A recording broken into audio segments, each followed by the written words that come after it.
Isang mapagpalang araw muli sa ating mga taga-subaybay saan mang sulok ng mundo. Lahing maharlika, mga pinili at tinawag upang maging bahagi ng kanyang kawan at tagapangalaga ng kanyang katuwiran. Habang patuloy nating ihahayag ang kanyang hiwaga nang walang anumang pag-aalinlangan upang hanapin ang mga tupa na handang tumugon sa kanyang tinig sa pamamagitan ng kanyang alipin na instrumento lamang upang maghatid ng kanyang mensahe mula sa silangan. Dito lamang yan sa I Who Wander from the East.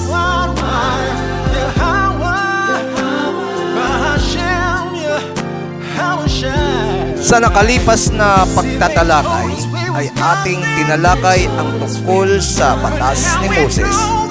Ito pa ba ay umiiral sa ating kapanahunan?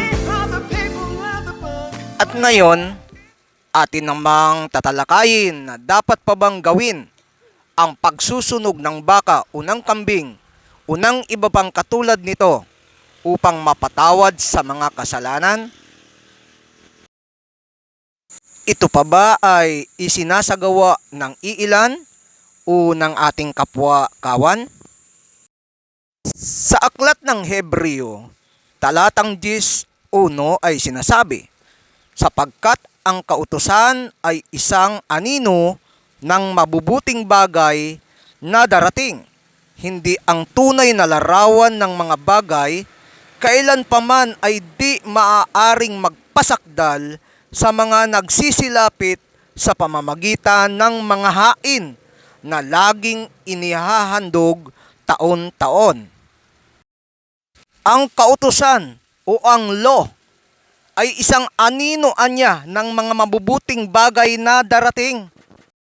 Sa ibang termino, ang anino ay nagiging tagapagturo natin sa mga mabubuting bagay na ating gagawin sa mga darating. Hindi ang tunay na larawan, yung nakikita natin, na kailanpaman ay di maaring magpasakdal. Yung mga material, literal na nakikita natin na isinasagawa ay hindi anya magpapasakdal sa mga nagsisilapit sa kanya. Ano-ano yung mga literal sa pamamagitan ng mga hain, yung mga literal na hain na kinakailangan nating maghanap ng mga baka o kambing upang maihandog sa ating mga kasalanan. Ang sabi doon ay hindi magpapasakdal sa atin, lalo na kung ito'y isinasagawa nila taon-taon. Ang sinasabi ng kasulatan ay isinasagawa nila ito taon-taon. At marahil mayroon nitong nagsasagawa ng buwanan. At yung iba naman ay marahil bawat sabat na kanila pong ginagawa o pagtitipon. Aklat pa rin ng mga Hebreo, Kapitulo 10, talatang 2, sa ibang paraan ay hindi kaya baga nagsisipaglikat sila sa paghahandog, sapagkat ang nagsisamba ay hindi na sana nagkaroon pa ng budhi sa mga kasalanan. Hindi sila nagsipagpatuloy sa paghahandog marahil sa may maraming kadahilanan. Marahil yung iba ay naging mabigat sa kanila upang maghanap ng perpektong baka o ng kambing na kanilang ihahandog.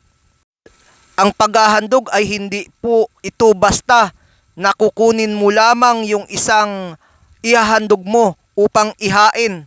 Ito po ay perpekto upang maging kalugod-lugod sa ating Ama na siyang pag-aalayan. Sa kasulatan ay taon-taon ay lalong higit maging mabigat sa kanila kung ito'y kanilang isinasagawa linggo-linggo, unang buwanan. Balik po tayo sa Hebreo pa rin, Kapitulo 4. Sapagkat di maaari na ang dugo ng mga baka at ng mga kambing ay makapag-aalis ng mga kasalanan.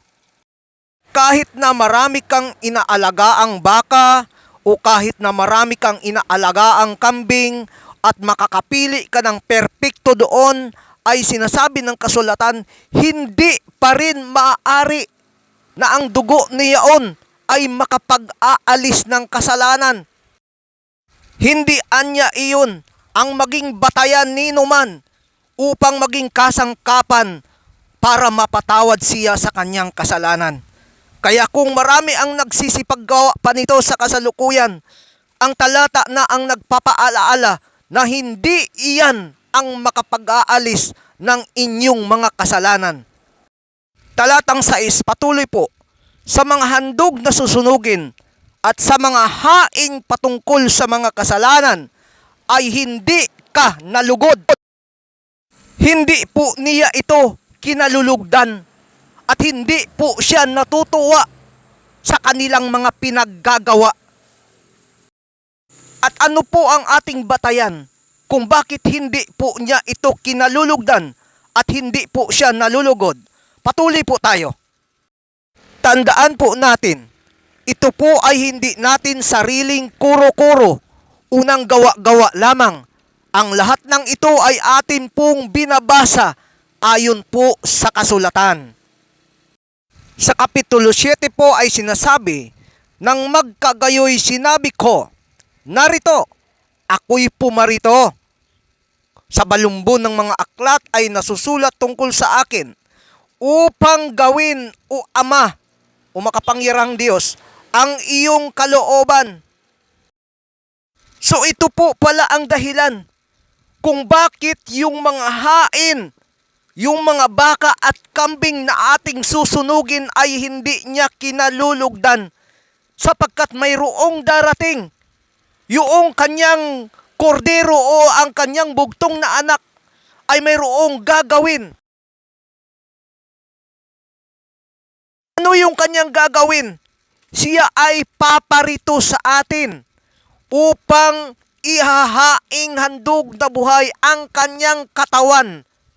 Ang sabi pa rin po dyan sa verse 10, and by that will we have been made holy through the sacrifice of the body of King Messiah Yahawashi once and for all.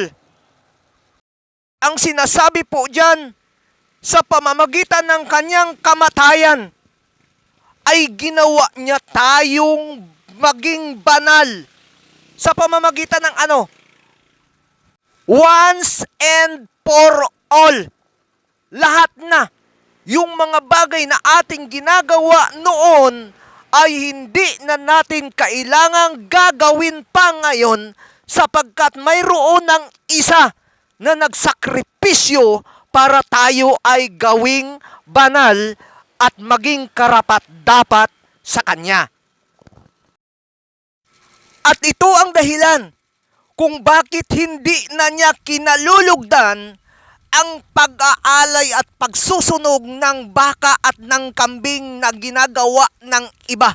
Sapagkat mayroon ng isang katawang ginawa ang ating Ama upang tayo ay magkaroon na ng isang hain. Once and for all.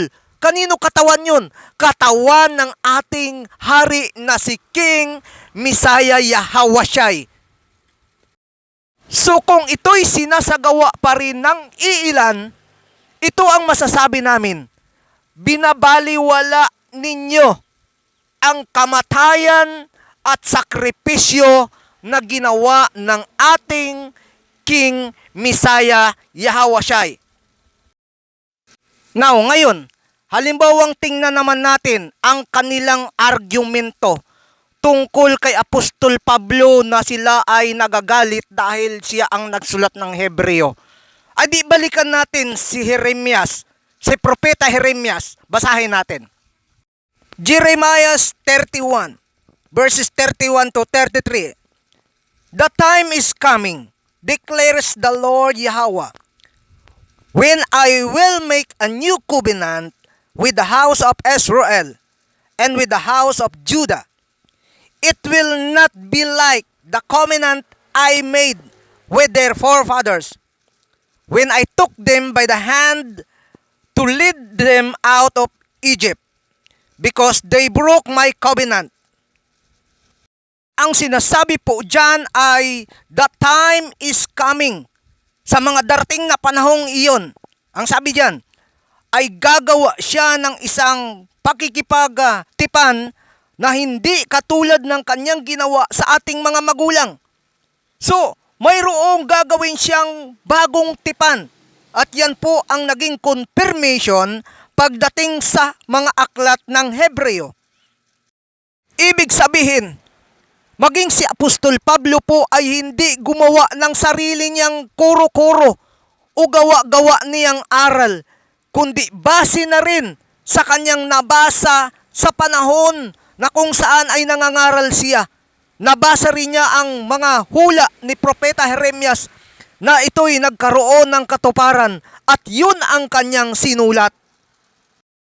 Kaya hoping, wag ninyong pagalitan si Apostol Pablo dahil marami siyang sinulat sa aklat ng bagong tipan na ikinagagalit ng iilan. Tuloy po tayo sa 33. This is the covenant that I will make with the house of Israel after that time. Sa mga panahong yon, ibig sabihin mga darating pa, declares Yahweh, I will put my law in their minds and write it on their hearts. I will be their God and they will be my people. Sa mga panahong yan, si Propeta Jeremiah ay hinuhula pa lamang niya na sa mga panahong yun, ito'y mangyayari at darating. At pagdating ng Hebreo, yan po ay kinumpirma at hindi lamang sa Hebreo maging sa pagsimula ng ministeryo ng ating Misaya Yahawasyay. Hanggang sa pagdating ng Hebreo, naisulat po yan ni Apostol Pablo. So, nagkaroon ng katuparan. Kaya, ano pa ang hinahanap ng iba? Hindi na po ba malaking katunayan at ebidensya yan upang tayo'y maniwala? Kaya't kalimutan na po natin ang anumang alituntunin at anumang mga aral na ipinamana sa inyo ng ilang mga tagapagturo.